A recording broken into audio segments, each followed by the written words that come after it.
200조 원을 벌인 과감한 결단, 그리고 59년 만에 이혼. 오늘 우리는 아랍에미리트, 즉 UAE가 사우디아라비아를 떠나 한국을 선택할 수밖에 없었던 지정학적 진짜 이유를 분석해보고자 합니다. 지난 4월 28일 약 60년간 이어져온 오일 카르텔이 깨지던 날, 시장은 이미 그 모든 것을 알고 있었습니다. 오후 4시 단 한 줄의 성명이 전 세계를 뒤흔들었죠. UAE가 오펙과 오펙 플러스에서 공식 탈퇴한다는 내용이었습니다. 이는 사우디아라비아의 사전 통보 없는 일방적인 선언이었고, 그 결과 두바이유 가격은 배럴당 4달러 폭등했습니다. 글로벌 에너지 관련 주식들은 급락세를 면치 못했죠. 하지만 한국 증시는 달랐습니다. 한국전력, 두산에너빌리티, 하나에어로스페이스 등 원자력 발전과 방위산업 관련 주가들이 일제히 상승하며 마감했습니다. 과연 그 배경에는 무엇이 있었을까요? 1971년부터 이어져온 거대한 사우디의 그림자 아래에서 중동의 국제 질서는 굳건하게 유지되어 왔습니다. 사우디아라비아는 전 세계 석유 시장을 쥐락펴락하는 오펙의 맏형이자 로펠러 가문과 손잡은 아람코의 보유국입니다. 반면 UAE는 1971년 당시 인구 18만 명, 현재의 강릉시보다도 작은 규모의 가난한 사막 어촌에 불과했습니다.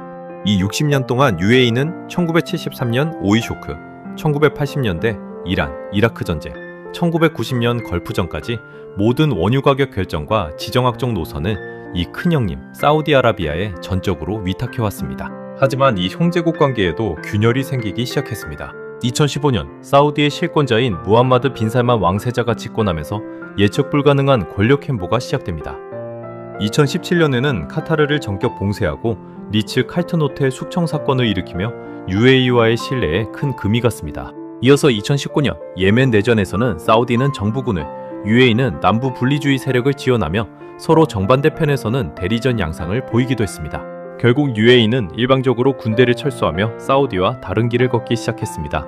그리고 2021년 오펙 회의에서 60년 만에 처음으로 공개 충돌이 발생했습니다. 사우디가 감산 유지를 주장한 반면 UAE는 증산을 강력하게 요구하며 양국 간의 갈등은 수면 위로 드러났습니다. 이러한 균열의 근본적인 원인은 바로 양국의 부조적인 차이에서 비롯됩니다. 사우디아라비아는 원유 매장량이 2,600억 배럴로 세계 2위이며 3,600만 명의 인구를 가지고 있습니다.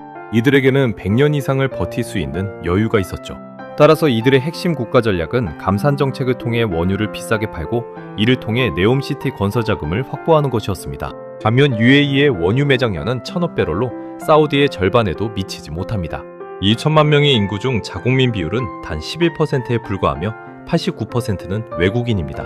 이러한 인구 구조와 원유 매장량을 고려할 때 UAE는 30년에서 40년 후에는 원유가 고갈될 것이라는 비상한 상황에 직면해 있습니다. 그렇기 때문에 이들의 핵심 국가 전략은 현재 남아있는 원유를 당장 최대한 많이 캐내어 미래 산업에 집중 투자함으로써 포스트 오일 시대를 준비하는 것입니다. 결국 오펙의 감산 합의는 UAE에게 200조 원이라는 엄청난 청구서로 다가왔습니다. 이는 오펙 쿼터에 묶여 향후 10년간 뽑지 못하게 되는 UAE 석유의 추정 가치로 약 1,500억 달러에 달합니다. 200조 원은 한국 1년 정부 예산의 약 30%에 해당하는 규모이며 강남 30억 원 아파트 6만 채를 살 수 있는 엄청난 자본입니다. UAE에게 오펙 잔류는 30년 뒤 국가 부도를 의미하는 것이었습니다. 이 200조 원이라는 기회비용을 지키기 위해 UAE는 59년간 이어져온 사우디와의 관계를 과감히 끊어낸 것입니다. 그렇다면 UAE는 30년 후 포스트 오일 시대를 대비하기 위해 어떤 생존 포트폴리오에 자본을 쏟아붓고 있을까요? 첫째, 안정적이고 독립적인 기저전력을 확보하기 위한 원자력 발전소입니다. 둘째, 외세에 휘둘리지 않는 자주 국방을 위한 첨단 무기 체계입니다. 셋째, 차세대 디지털 인프라를 구축할 AI와 데이터 센터입니다. 마지막으로 미래형 에너지 수출국으로 전환하기 위한 수소 및 재생에너지 분야입니다. 이 네 가지가 UAE의 미래를 책임질 핵심 전략입니다. 이러한 핵심 포트폴리오를 구축하는 데 있어 UAE가 왜 한국을 선택했을까요? 이는 지정학적 속어법이 도출한 유일한 정답이기 때문입니다. 미국은 의회의 인권 및 핵 비확산 통제가 심각해 잦은 정치적 간섭이 발생합니다. 프랑스는 압도적인 고비용과 공사 지연으로 문제가 많죠. 비용은 1.5배, 공사 기간은 2배나 소요됩니다. 중국은 더 큰 문제입니다. 중국 인프라를 도입할 경우 미국과의 안보 동맹이 파탄날 수 있어 지정학적 사형 선고나 다름없습니다. 반면 한국은 완벽한 조건을 충족합니다. 정치적 중립성을 유지하며 압도적인 가성비를 제공하고 전체 산업 생태계와 핵심 노하우를 이전해주기 때문입니다. 바라카 원전은 단순한 구매를 넘어선 60년의 혈맹 관계를 상징합니다.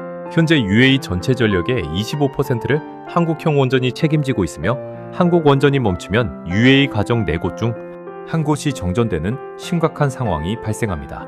이 원전은 1.4기가와트기로 구성되어 총 5.6기가와트의 전력을 생산하는데 이는 한국의 신고리 원전 4기와 동일한 규모입니다. 특히 중요한 점은 일본이나 독일과 달리 한국은 핵심 운영 노하우를 이전하고 합작회사를 설립했다는 것입니다. 이는 한 번 지으면 60년을 함께 가야 하는 국가 인프라 이식과 같은 장기적인 약속인 셈입니다. 무기보다 주권을 판다. 천궁2가 미국의 패트리어트 미사일을 이긴 진짜 이유가 바로 여기에 있습니다. 미국의 패트리어트 미사일은 한 발당 50억 원에 달하며 사용 권한이 미국에 종속되어 있습니다. 미국이 반대하는 방향이나 시점에는 발사 자체가 불가능한 치명적인 단점이 있죠. 반면 한국의 천궁2는 한 발당 15억 원으로 동일 예산으로 3배 더 많은 미사일을 배치할 수 있습니다. 무엇보다 중요한 것은 엔드유저 통제권을 UAE에 완전히 양도하여 자국 안보 주권을 지킬 수 있다는 점입니다. 이는 UAE에게 가격 이상의 절대적인 매력 포인트로 작용했습니다. 그렇다면 UAE는 과연 한국을 배신할 수 있을까요? 냉정한 리스크 점검을 해보겠습니다. 프랑스와도 원전 MOU를 맺지 않았느냐는 의구심이 있을 수 있습니다. 하지만 현실은 프랑스와의 협력은 R&D 수준에 불과합니다. 실제 발주 및 운영, 그리고 5, 6호기 추가 협상의 실체는 오직 한국뿐입니다. 미국에 1조 달러 투자를 약속했는데 한국을 버리는 것 아니냐는 우려도 있습니다. 하지만 이는 역할의 완벽한 분리입니다. 미국에게는 자본, 즉 AI, 칩, 데이터 센터 같은 소프트웨어적인 부분을 맡기고 한국에게는 물리적 국가 인프라인 원전과 방산을 맡기는 구조인 것입니다. 그럼 UAE가 언제든 한국을 버릴 수 있지 않느냐고요? 이는 불가능합니다. 핵심 노하우와 해결료 공급, 정비가 한국에 묶여있기 때문입니다. 한국을 버리는 순간 UAE는 향후 60년간 자국 전력의 25%를 포기해야 하는 엄청난 대가를 치러야 합니다. UAE의 결단은 한국 경제에 어떤 지정학적 나비 효과를 가져올까요? 5가지 파급력을 짚어보겠습니다. 첫째, 유가 안정화입니다. UAE의 증산으로 국제유가가 안정화되고 배럴당 10달러 하락 시 한국 무역 수지가 연간 14조 원 개선될 수 있습니다. 둘째, 증시 활성화입니다. 원전 관련주인 한전, 두산과 방산 관련주인 한화, LIG 넥스원, 그리고 LNG 운반선 수요 증가로 조선주의 강력한 모멘텀이 될 것입니다. 셋째, 일자리 창출입니다. 바라카 원전 추가 6기 발주 시 한국 기술자 24,000명에게 6년간 일자리가 확보되고 협력업체까지 포함하면 총 7만 명의 일자리 창출 효과가 기대됩니다. 넷째, 환율 안정화입니다. UAE 국부펀드의 막대한 달러 유입으로 원달러 환율이 안정되고 수입 물가가 하락할 것입니다. 마지막으로 국격 상승입니다. K-팝 수출국을 넘어 한국가의 심장, 즉 전력과 안보를 책임지는 인프라 제공 국가로 대한민국의 위상이 격상될 것입니다. 이번 파트너십의 경제적 규모는 상상을 초월합니다.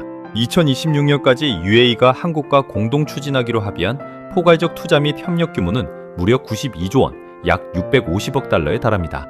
향후 5년간 예상되는 방산 수출액은 10조 원으로 이는 한국 방산 1년 수출액의 3분의 1을 한 나라가 책임지는 규모입니다. 한국전력이 추진 중인 바라카 후속 5, 6호기 사업이 성사될 경우 예상되는 추가 매출은 20조 원에 달하며 UAE가 한국과 공동 개발을 제안한 차세대 소형 모듈 원전, 즉 SMR의 2040년 글로벌 예상 시장 규모는 무려 1000조 원에 이릅니다. 이는 한국과 UAE 간의 파트너십이 단순한 협력을 넘어선 미래를 위한 거대한 경제 청사진임을 보여줍니다. 흔들리지 않는 연대, 우정이 아니라 계산이 우리를 선택했다. 우정은 변해도 계산은 변하지 않는다.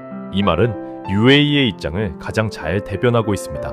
향후 60년 동안 UAE에게 미국, 중국, 사우디는 대체할 수 있는 옵션일지 모릅니다. 하지만 대한민국은 대체 불가능한 생존의 상수가 되었습니다. 이것이 바로 200조 원이라는 엄청난 기회비용을 치르고서야 도출해낸 UAE의 최종 해답인 것입니다. 여러분의 생각은 어떠신가요? 의견을 댓글로 남겨주시면 좋은 토론의 장이 될 것입니다.